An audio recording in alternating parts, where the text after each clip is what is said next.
Hi everyone, this is Julie Matthews. I am here on the NTA live page here on Facebook, and today we are going to talk about 10 pivotal questions every nutritional therapist should ask to improve their clinical results. And so excited to be here because this is my first ever Facebook Live, so I'm looking forward to this. So bear with me if I have to figure a few things out as we go here. So I just want to share a little bit about how this came about. I actually was at the NTA conference here this year, 2017, up in Washington, and I was talking to Leanne Scott, and we were on a panel together, and we were talking about the importance of this topic of bio-individualizing nutrition. And so we thought it would be a really fun thing to share with all of you that are watching. So let's see here. What else can I say? Some of you may have been at our live workshop that we did at the conference, so hello to all of you. And if you were, certainly share in the comments area about that. And what I love about working with nutritional therapists is that you have a really amazing way of integrating your practice to really help clients see results. And so I'm excited to be here with all of you today. I'm Julie Matthews. I'm a certified nutrition consultant with the Bio Individual Nutrition Institute and Nourishing Hope. And so what we do at Bio Individual Nutrition Institute is train practitioners on how to use basically what I call bioindividual nutrition. And I will share a little bit about what that means today and then be able to get into some of those questions.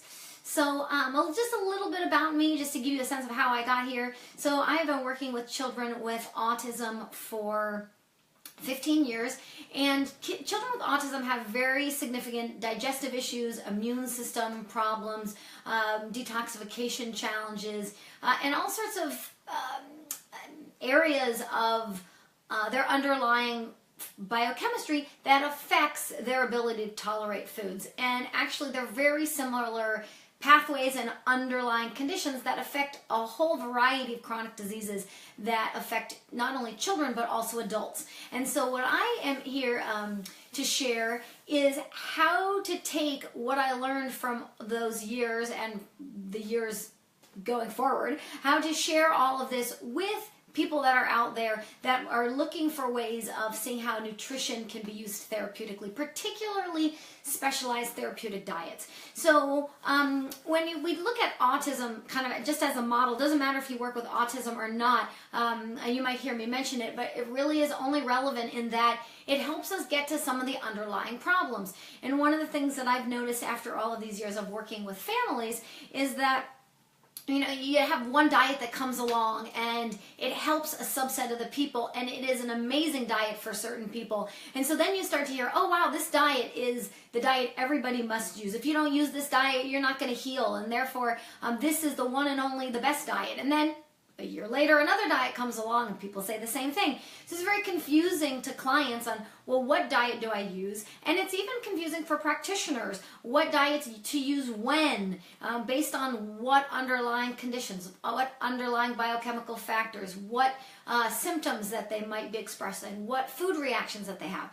And so practitioners ask me if I would teach them what I learned in all of my years of working with families and children with autism. And so that's how I started the Institute, and that's what we're going to talk about today, is how to apply these principles of bio-individual nutrition using specialized therapeutic diets to help support the healing of individuals. So I see a bunch of you are joining here, Holly and Resolute and other people, so welcome to everybody, and all of you that I don't know as well. So let's see, what else can I say? Today we're going to go through a PDF that I have for all of you. It's called 10 Pivotal Questions to Ask. 10 pivotal questions for nutritional therapists to ask to improve your clinical results. And we're not going to go through every single one of the questions and every single one of the answers because you can read. But what I want to do is I want to choose maybe a few of them, maybe, I don't know, 4 or 5 of them, and dive deeper into those and share some information about things like some case studies and some examples and things that we can really dig into that is a little bit more in depth than just the handout itself. So feel free to download the handout to either follow along or to check out later, and I have included the link for that in the with the comments, and if you don't see it for some reason, I will see if there's somebody out there that can post that. So all right here, let's see. Let me just go. I have a couple notes to keep me focused on target here. So I think one of the things that's really important, I think, is that I think it's really important not to be dogmatic about an approach. So some people out there might practice a particular type of dietary strategy, and that's great. And I'm not here to tell you you have to use other ones or have more tools. Hopefully after this you'll see that maybe you want more tools, more diets in your toolbox. But even if you have a particular diet that you love for people, whether it's autoimmune paleo or GAPS, and you're a GAPS practitioner or specializing in a particular diet, I'm hoping this information can also help you customize that diet to make it the most effective it can be for every individual by refining based on some of these dietary tools. So whether you want more tools in your toolbox, more dietary strategies in your arsenal, or if you're looking for ways to hone your kind of favorite dietary strategy that you use, we'll cover a variety of those things here today. So my goal is, really bio-individual nutrition.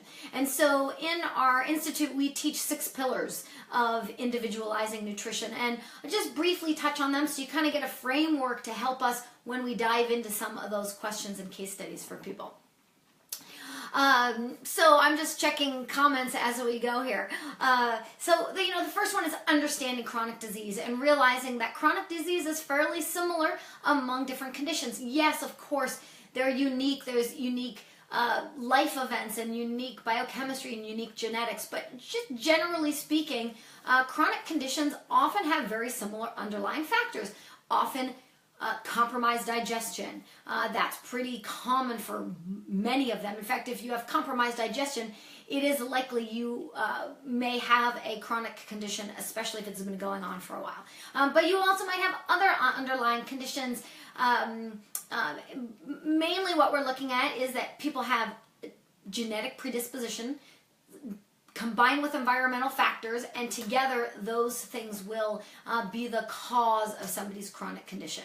And then from there, step number 2, or the second pillar, is to really is about determining bioindividuality, and that's where we're going to look at what is underlying this. Is it inflammation? Is it an imbalanced microbiome based on antibiotics or other factors, or birth or trauma or something like that? Is it looking at their methylation and how that functions, or their other biochemical processes, and so forth? Then we'll dig some of that apart today. And then the third pillar is discovering how foods affect the biochemistry. So we're going to look at all sorts of different food compounds and how they affect biochemistry. Then we're going to, in pillar 4, look at mastering the different special diets. So today we'll talk about some of those special diets. Pillar number 5 is customizing a bio-individual nutrition strategy. So once you decide, I think they might have a problem with this set of food compounds and this set of food compounds and this one, do I need to do all of them? Are they all a problem? How do I determine that? How do I prioritize them? All those different pieces. That would be kind of pulling the strategy together. And then after that is evolving it. So the last step is that we don't just stay static once we give clients recommendations. After that, we want to refine them and change them and help them as they go. And so that's where evolving it really is important, because I want someone to have the least restrictive diet as possible. I find that sometimes people come to me and they're doing so many different diet strategies that they have only 3 diets left in their, 3 foods that are left. And you can start to develop food sensitivities and other issues. And so my goal is to evolve the diet, help the person heal, so hopefully we can change those dietary strategies and improve their ability to process certain foods so they can have the most varieties possible. So those are basically the factors. I think that, when we look at people, everybody's different, right? Like, I tend to really like higher fat diets, generally speaking. And I personally have a really high fat diet, whereas my poor husband, we found out the hard way after eating all the fat that I eat that he has gallbladder issue and he has to do lower fat. So again, bio-individual needs dictate different things for different people. And that might be true for your clients. You might generally, like I do, like higher fat diets, but we need to really tailor them to the person. So maybe somebody with digestive issues that can't digest fats very well might need a lower fat diet, or like we said, a gallbladder issue. Third, maybe they have got an issue with oxalates, and now if there's fat floating around and it's malabsorbed, now that can be a factor and an issue for allowing more oxalates to get into the system. So these types of things, really looking at, really depending on the individual person. So I feel the same way about carbohydrates. Typically, I like less carbohydrates than the standard American diet. But not everybody can handle a low carbohydrate diet. So we want to just, again, try to individualize this for the person. Some might need a little bit of higher carbohydrates because of their ability to, or mitochondrial function, or their blood sugar. That might be a reason we want to lower them, but for some people it might also be a reason we might need to raise them a little bit. So some examples. Some people might do well with a grain-free diet, but if that diet's too high in oxalate, we might have an issue, so they might need a low oxalate diet, and on and on. And so the importance really there is to try to figure out how to put the best combination together. And it doesn't have to be all or nothing. So for one person, for example, somebody might want a high-fiber diet because they want to build that good bacteria. But maybe they've got SIBO and they can't handle all of those high fiber foods and they need to do a low FODMAPs diet. That doesn't mean that they have to do a low FODMAPs diet and get insufficient fiber. We can do a diet where we can choose certain vegetables that are going to get the higher fiber, but not have the same types of fermentable carbohydrates that might cause a reaction. Or we might still choose to do grain-free and just be aware that nut flours are super high oxalate, and if someone needs a lower oxalate diet, maybe they'll look at a grain-free diet and choose non-grain flours that are lower in oxalate. So we can do these types of things together. So let's jump into some of those questions today. So I'm just going to start with a question that is actually question number 1 in the guide, the PDF guide, which is, do you have, so this is really for people that work with kids.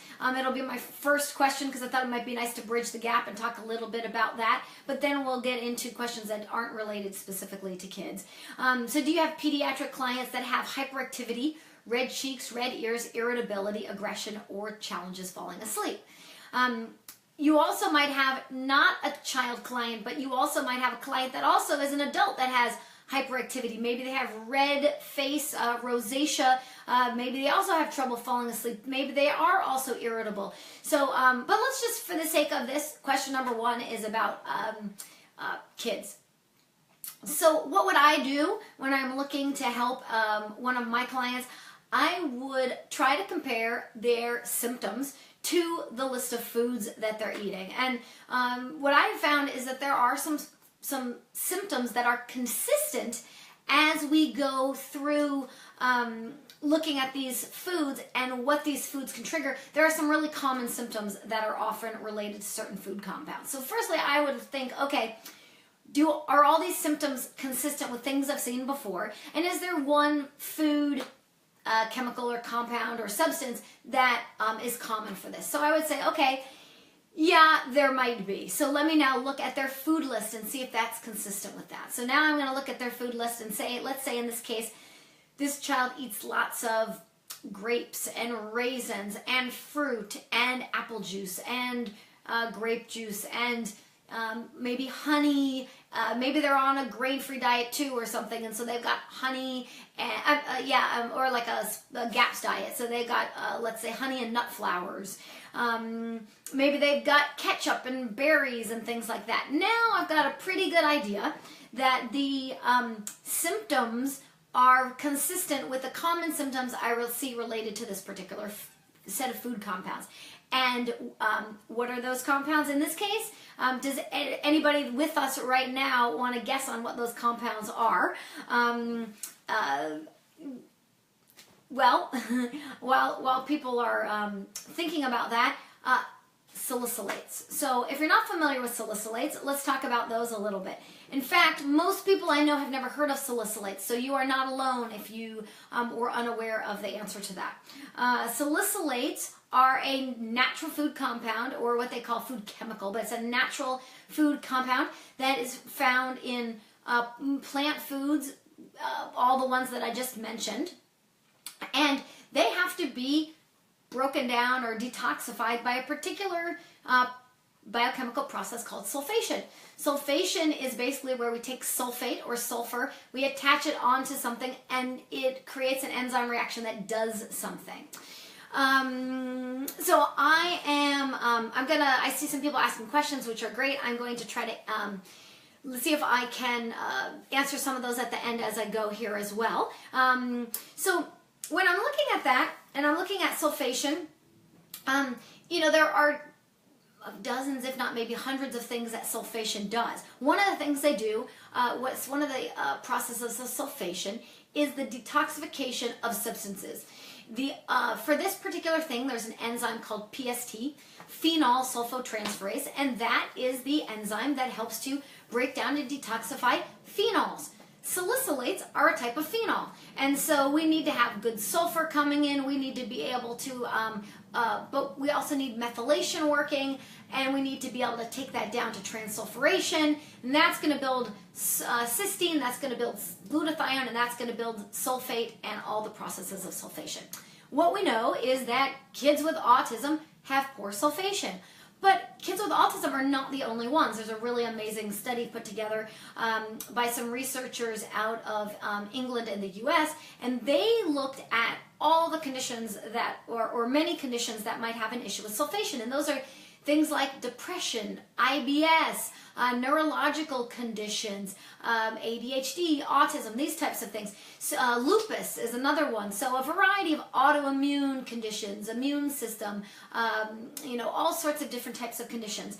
Also, sulfation is really important for the gut barrier. So if that's not working well, we might have a whole host of issues with digestion, hence the challenge with IBS, for example.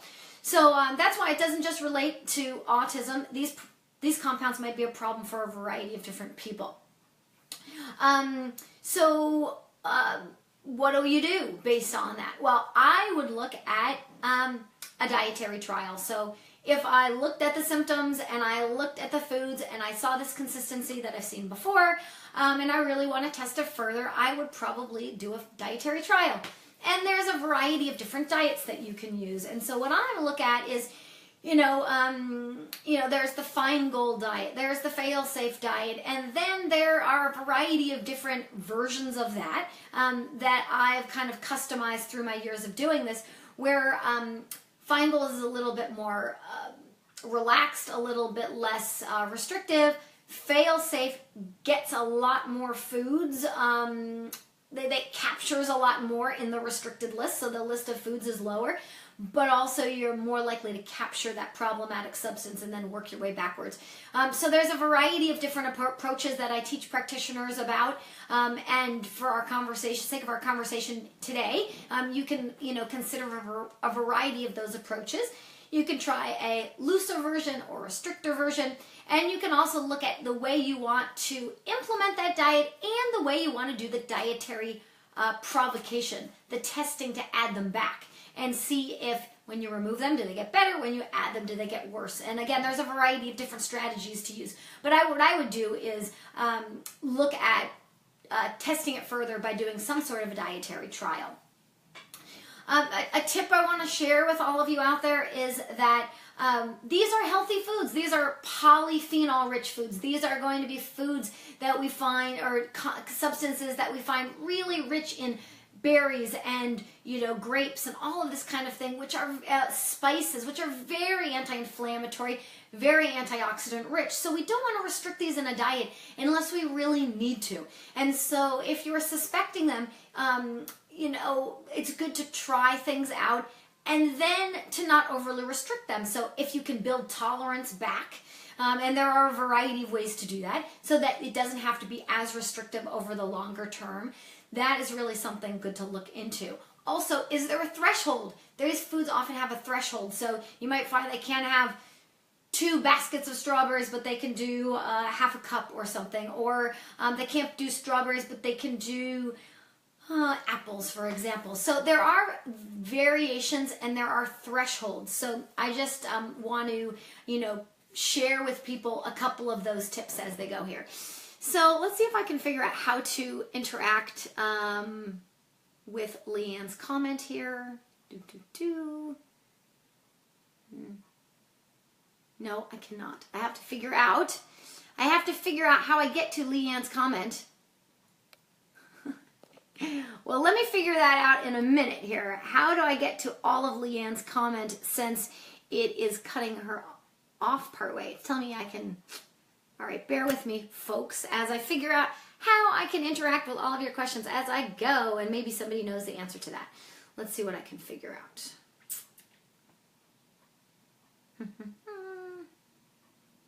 No, I cannot. This would be really helpful. All right, well, maybe Martin will figure it out, and he will get back to me and tell me how I do that. Or I will continue to look and see if I can find it on my screen. Oh, here we go. No, I thought I had it. Huh. Well, gosh. All right, everyone, I will still figure it out. All right, let's see. Let me just keep going, and I will look at figuring out how to answer all of your questions in your comments as we go here. Okay. All right. Well, we'll keep going. All right. Now, question number 2 that I wanted to go through on the document is actually, does your client eat an extremely healthy diet, including large amounts of juiced spinach, Swiss chard, leafy greens, peanut butter, nuts, almond flour, beets, chia seeds, and sesame seeds, or tahini or something like that? This is actually pretty common. A lot of times I find that these are a lot of the fad foods or the fad health foods that we see. I see like chia seeds and kombucha and chia pudding. Like if a little bit of chia is good, a lot is better. Oh, you want a little bit of spinach? Let's juice spinach. Let's put spinach in smoothies. Let's do nut flours in everything and that kind of thing. So that can be a problem. And a lot of people aren't aware of that. So your clients will think, I hear this often, but I eat such a healthy diet. And yes, to some extent, some of those foods are healthy. To some extent, those foods are not so healthy, especially when there's large amounts of them. And so, what do all of these foods have in common? There are a particular food compound that all these foods have in common. Okay, so here's Leanne's question. Now I can read it. What are contributing factors leading to oxalate issues? Okay, great. So this is perfect because my example right now that I just told you is all these foods have in common is oxalates.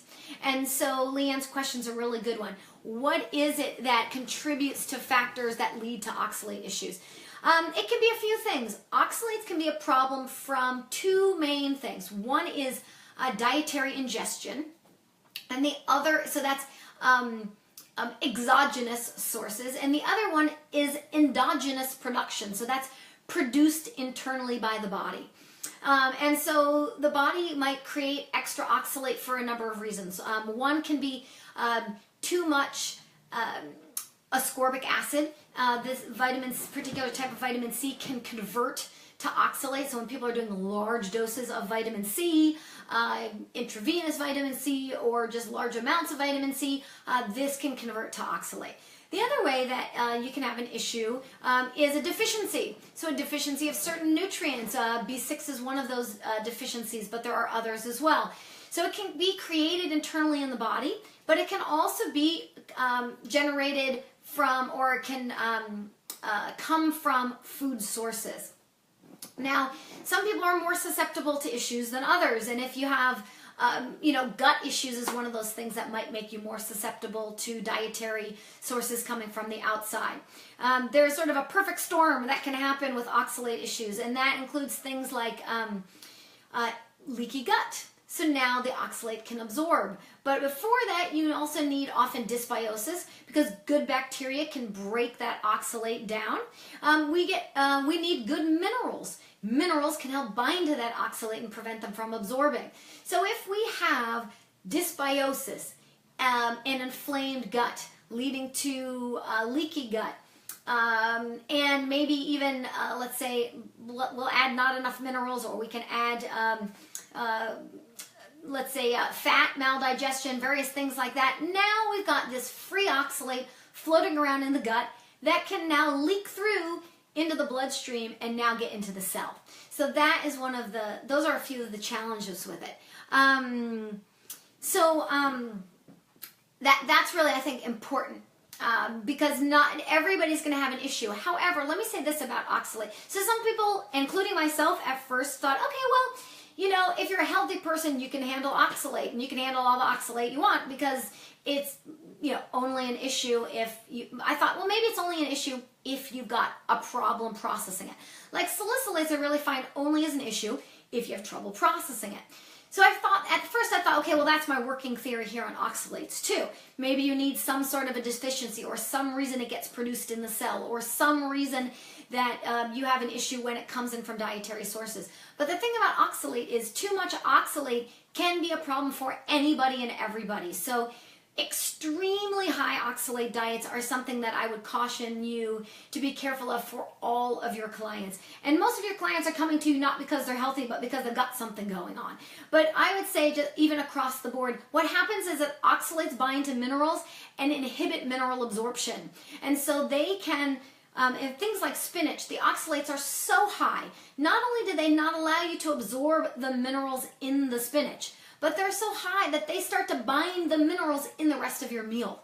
And so you can really become very deficient in minerals, particularly calcium, if you have an extremely high oxalate diet. So, I don't mean it means that, I'm not saying it means that you can never have some spinach in a dish. There are times I'll do that. But I'm going to avoid spinach in my smoothie, and I'm going to use kale. And if instead of sauteing spinach, I'm going to saute a different type of a green, whether it's collard greens or, again, kale or something like that. So the difference is that spinach has about 500 milligrams.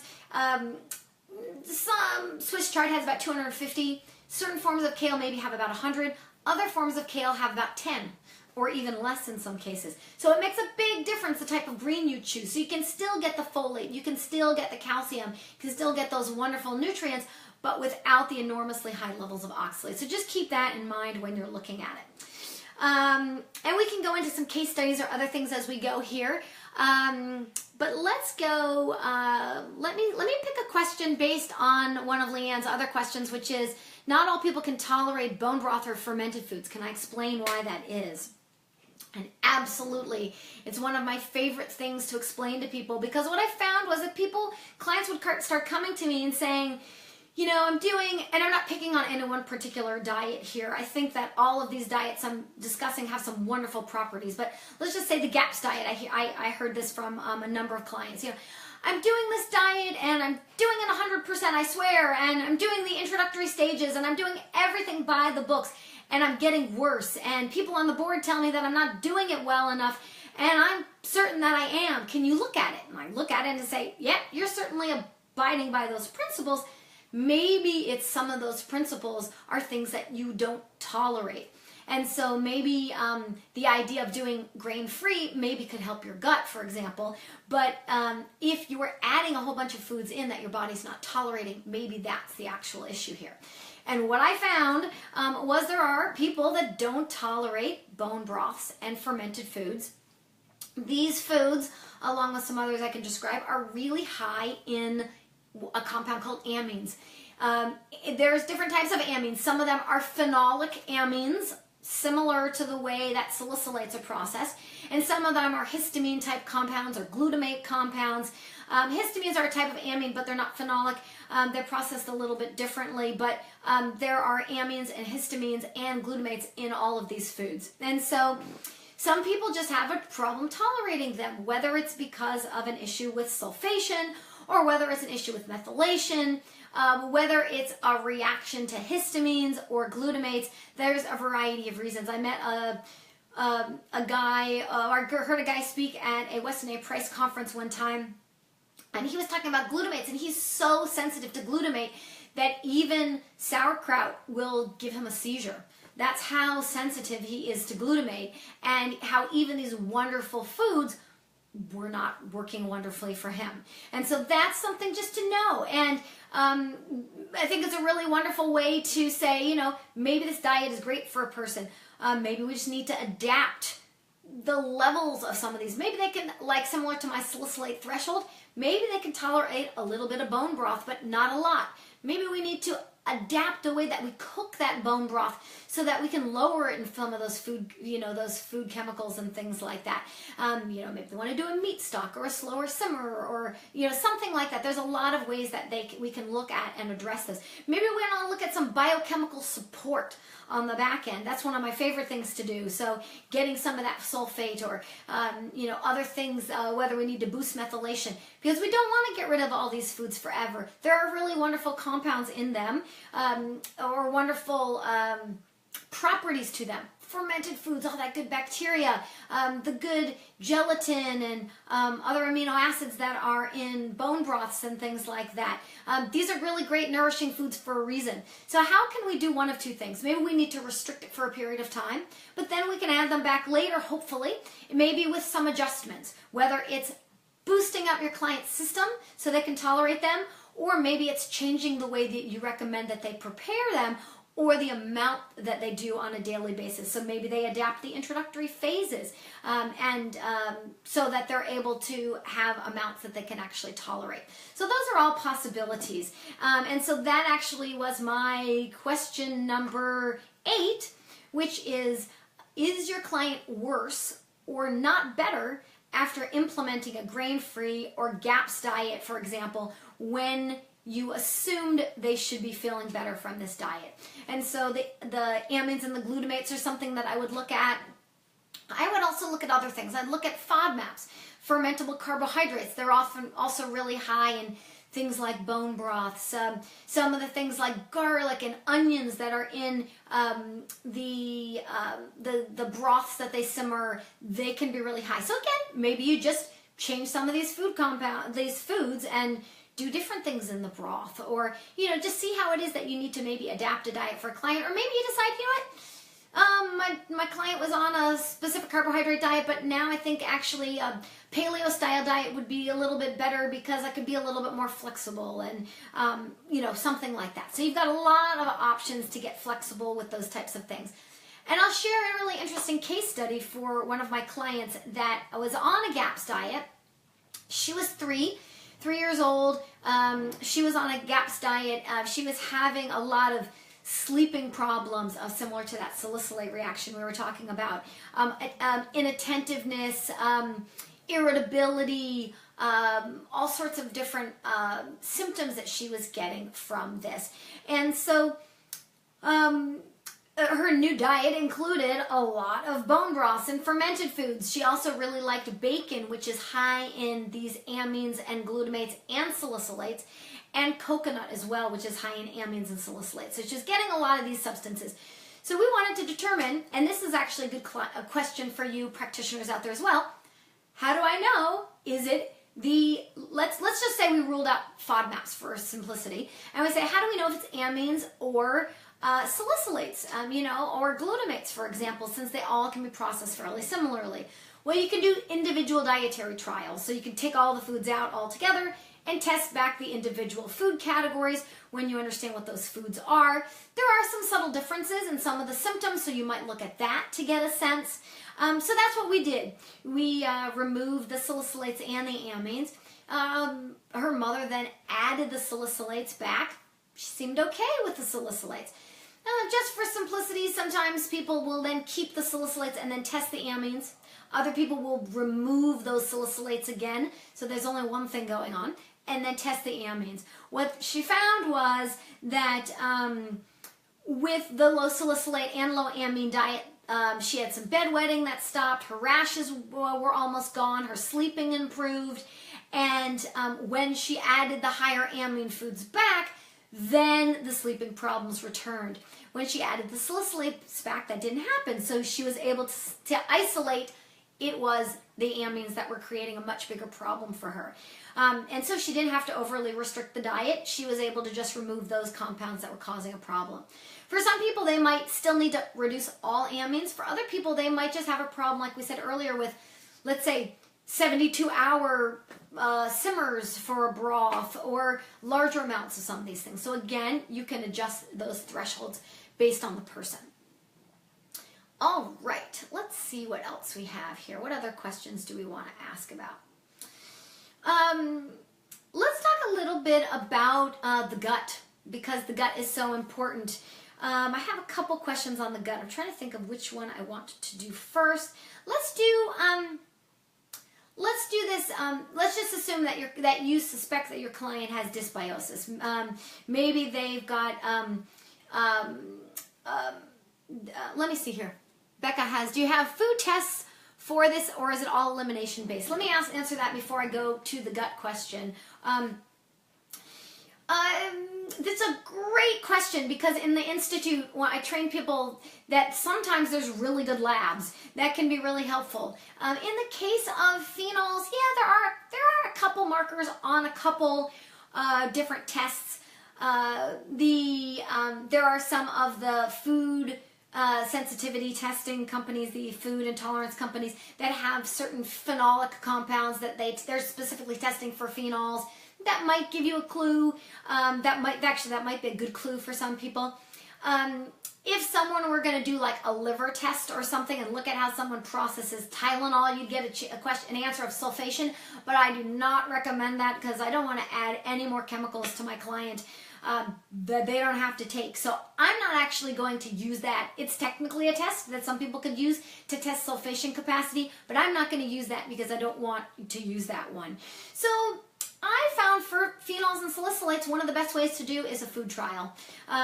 Again, you could try some of these testing things, and some people might find those helpful, but for me, I find a combination of looking at the symptoms and looking at the foods that are in their diet record, and then doing the dietary trial is the best way for me to figure out if they're going to have an issue with these particular food compounds. So that's how I like to do it. You know, some people might look at even like genetics and look at some of the enzymes for glutathione, or some of the sulfation enzymes like salt, enzymes and things like that. But you know what? You don't always know. I mean, I love genetics, and I love learning about all the epigenetic stuff and all of those single nucleotide polymorphisms. But you know what? You don't really know, just because they have that SNP, you don't know whether it's expressing or not. So it's a good set of clues, but I like to use more functional testing if I can, or I would consider dietary trials functional testing, right? You're testing the body's ability to function when you're adding these foods and removing them. So I tend to like that for the phenols. Becca wants to know if you eliminate them for 30 days or longer. I think 30 days is a good amount of time. 4 to 6 weeks is a good amount of time. I find that sometimes you can actually tell in 5 days or a week. It takes 3 to 5 days sometimes to get these compounds out, so it might take you that long to see it. It might take some people even 3 to 4 weeks to see it, which is why we like to say something like Becca's asking about, which is say 30 days. It all depends on your client. So for me, I have to balance motivation with getting the best results and keeping their trust. So if I have let's say a child, sometimes they're really hard to work with because you might not get compliance for a whole month. So sometimes I might just have to, suss out my client and say, okay, they're only willing to really kind of give this a week. So then I'll say, you know what, let's just give it a week. Let's see what we see. I let them know, though, if you don't see it in a week, we might want to keep going because we might be missing it. But if that's all we can get their buy-in to start, you really might see something. The challenge if you do it that way is that if you don't see it after a week and they need a little bit longer, you might have just, lost their motivation there. So it's better if you can to say, you know what, let's give this a month. That way you're much more likely to know that you've given it enough time. But again, the challenge there is someone might say, oh my goodness, there's no way I can give up this red wine, or this, my child's never going to give up ketchup for a month or something. So, again, it's all balance. But if you have, in the ideal world, I'd say 30 days is probably a really good time frame. 3 to 4 weeks, 4 to 6 weeks, something like that is usually a typical time that you can get a really good sense of how they're going to do. And like I said, you might even notice it sooner. And that really might get your client excited and motivated. When a client, I've seen dramatic results from this. One of the examples that we give, if you download the guide, we'll send you some case studies and other things like that. And one of the case studies is about a client of mine named Oscar. And Oscar, I call him Oscar. He was on an SED diet, and he had a big salicylate issue. And he had severe aggression. It was causing his mother some very serious stress because people were getting injured, and she was really worried about his future. It turns out that, it was in a short period of time she started to see results. But when I talked to her a month later, there were no episodes. There was one episode in that month. Before, it was happening multiple times every single day. So in a month, you should see some really good results. You should have an idea if you are on the right track or not. And if you haven't seen anything in a month, you have two options. One is, these aren't an issue, thank goodness, move on to the next thing. But if you're still suspecting it to be an issue, you might then add the removal of amines and glutamates to it. Because here's what can happen. If you're sensitive to two things, and I love Dr. Sid Baker. He is a really amazing medical doctor, and he has a theory that I just love. It's called the two-tack theory. And when you're sitting on two tacks, no amount of aspirin is going to, if you're sitting on two tacks and you remove one tack, you are not going to see a 50% reduction in your pain. And no amount of aspirin is going to help you. So the same thing goes with foods. If you're sensitive to both amines and glutamates, and you remove, or let's say in this case, I was just saying like salicylates and amines, and you remove salicylates, and you don't see a response, you might not see any response until you also remove the other food compounds. So that's, I think, a really fun analogy, but really powerful. Sometimes you have to get rid of everything before you see, everything that's causing a reaction before you see that desired effect. So you have to decide, do I want to super restrict the diet and therefore likely catch everything, but then maybe have the potential you're not going to get compliance? Or do you test things one at a time? So I like to just suss out my client, find out where they are. Some people are super motivated and they just want to do everything all at once. Some people want to try things one at a time. And I think as long as you tell them up front, here's the pros and the cons to these different ways of doing this dietary trial. And so you help me with what you want to do and I'll help you implement it. And then we can work on testing it that way. All right, so... and then another question from the guide, does your client have, in this case, laboratory markers of dysbiosis? So have they been diagnosed with a dysbiosis issue? Do they suspect there's something? Did they just have a course of Amex? Why do you think maybe there's something going on and their microbiome maybe is not as balanced as they need it to be? What might be a good diet for that? It's a similar but not quite the same question as to what do you do? What diets are helpful when you have gut issues? So when I look at someone and I'm suspecting, okay, they've got these gut issues and I'm suspecting there's something going on with the microbiome, maybe they've got some pathogens, maybe they've got yeast or bacterial overgrowth, maybe they've got SIBO, something like that. What can you do and what direction to go? So a lot of times people will look at a grain-free diet for especially more significant gut issues, or maybe they've got some dysbiosis that they can't get rid of because it's really feeding on the sugars, and so in addition to the sugar they want to take out maybe grains or something like that. But then they're not getting any better. what do you look at? Well, I mean, I might look at, do they need, again, a grain-free diet and something else?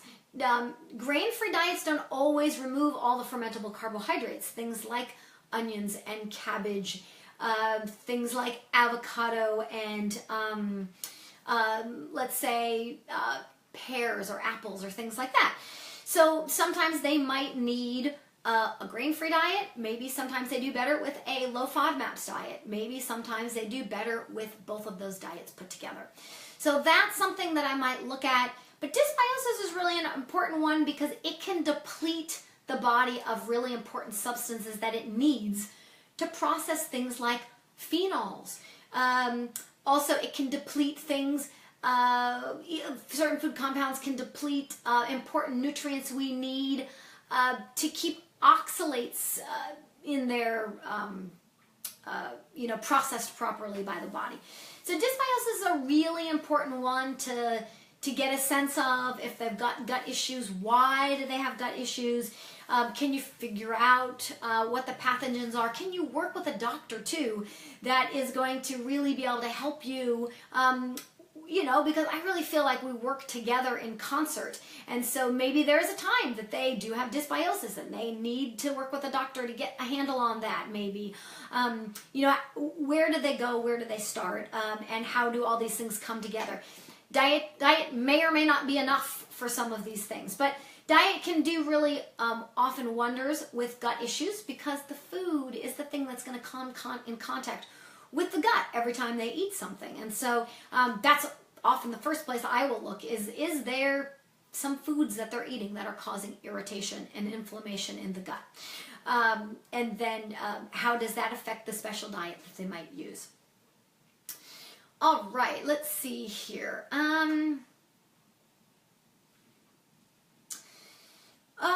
Let's see. I'm just trying to think of here, let me just do this question because I get this one all the time, and I think that we've kind of we've sort of addressed a few of these things as we've gone, but I see this really frequently. It's Tom. Hi, Tom. It's Tom O'Brien. They're in Costa Rica. How lovely. Thank you. I, for some reason, can only read certain comments, so I can only read to what a remark. So if you have some more you want to, maybe send me in a second with cutting and pasting the second part of your comment if you want to. But it's great to hear from both of you. I can't believe that you're in Costa Rica and you're bothering to be on my live webinar or my live Facebook Live. So, boy, that's a real honor. Hopefully you're getting tons of vitamin D for me since I am not getting any over here in San Francisco. But I miss all of you, and I'm so glad that you're having a wonderful time together. All right, so we'll see if they have anything they want to add here. So let's see. I'll go back to the question on that I see here all the time, which is, I have a super healthy diet.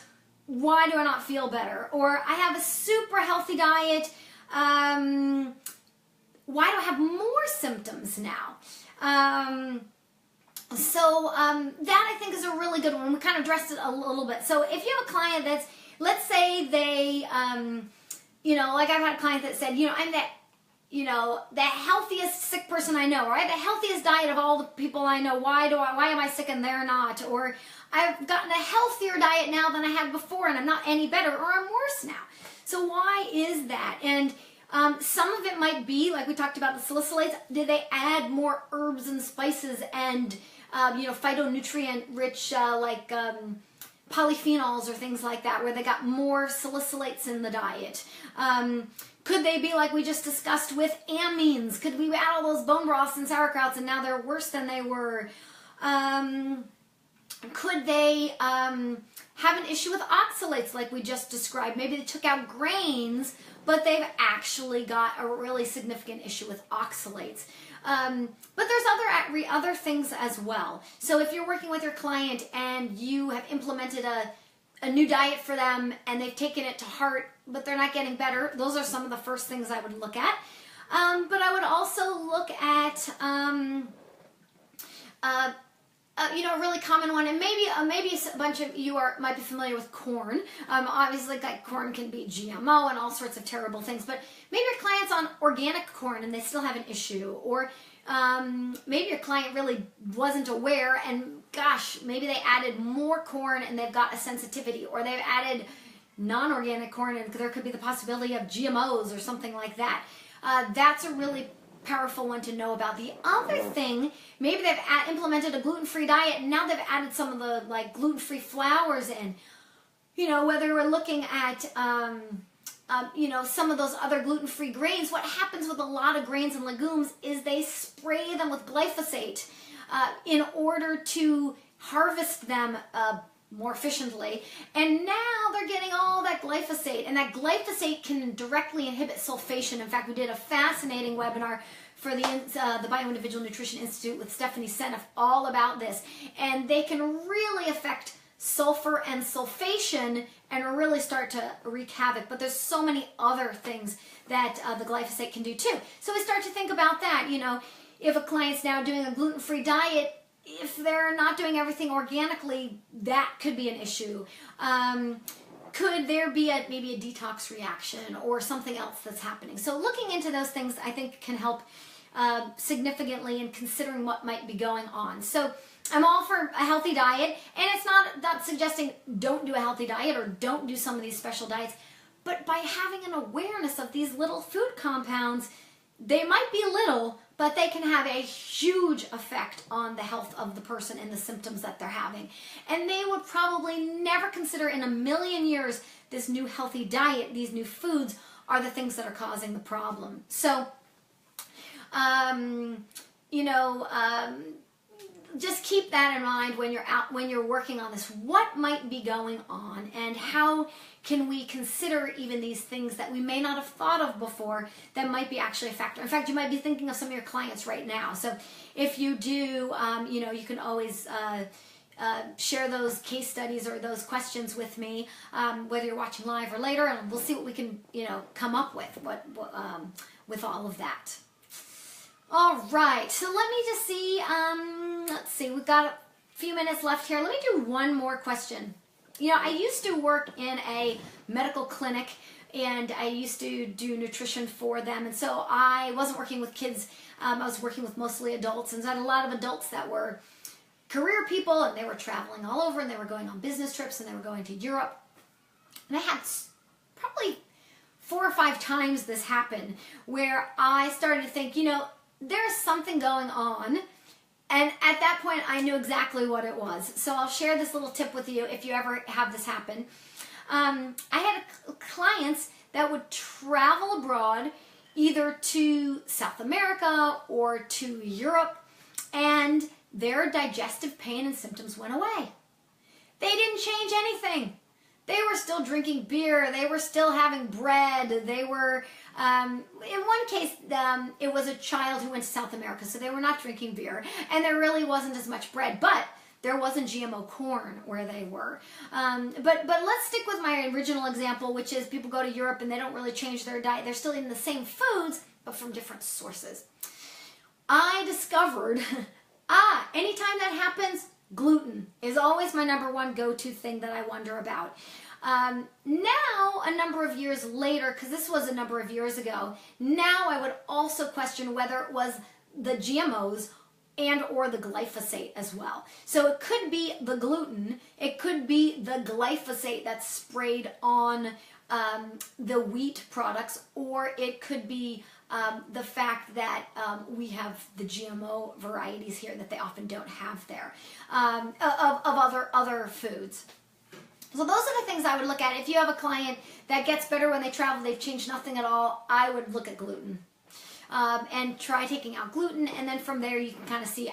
I would rather take out gluten than make it organic wheat, because I think there's so many problems with gluten, and hopefully Tom and Marzi are there nodding their heads on that one, that let's not add organic wheat, let's just take out gluten altogether and leave it at that.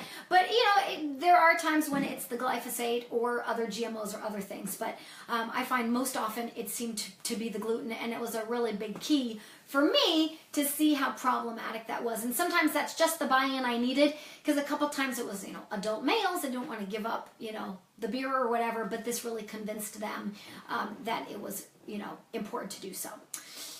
All right, well, I think that we are about out of time here. If anybody else has anything that they want to add, I'll let them know, people know. A couple things, if you want the PDF guide, we will make sure that we have a link for the free PDF for you so you can download it and read it whenever you'd like. If you want more information on our institute and our training, you can go to our website, or if you want to just stay connected with us, I'm always doing emails with case studies and emails with these food compounds and some of the different symptoms that we didn't get to today, or some of the food lists that we didn't get to and things like that today. So if you want to stay in touch with us, you can just find us at bioindividualnutrition.com. And we actually, one of the things that I love about NTA is that you have the NAQ and the functional evaluation technique. So you have even more ways to bioindividualize the diet or to use bioindividual nutrition, because you have some tools that other nutrition practitioners don't have, and I love that about all of you.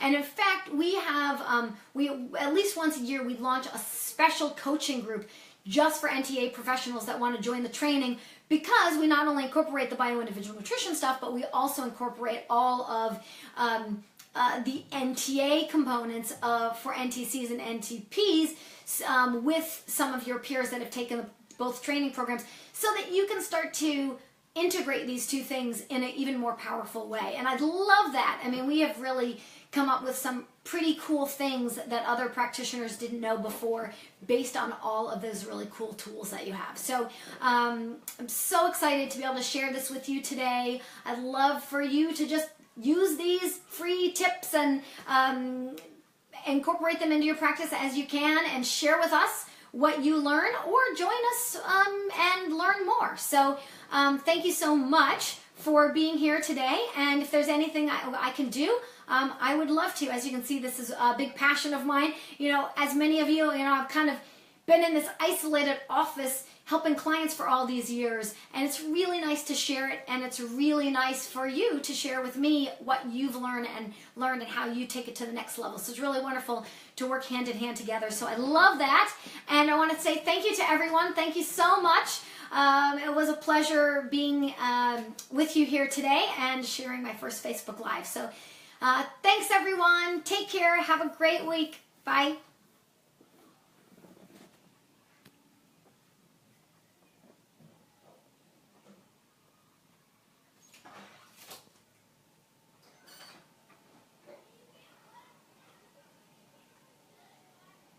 I don't know how to, I'm not quite able to stop. How do I stop, guys? It's telling me to make a comment. I'll just make a comment.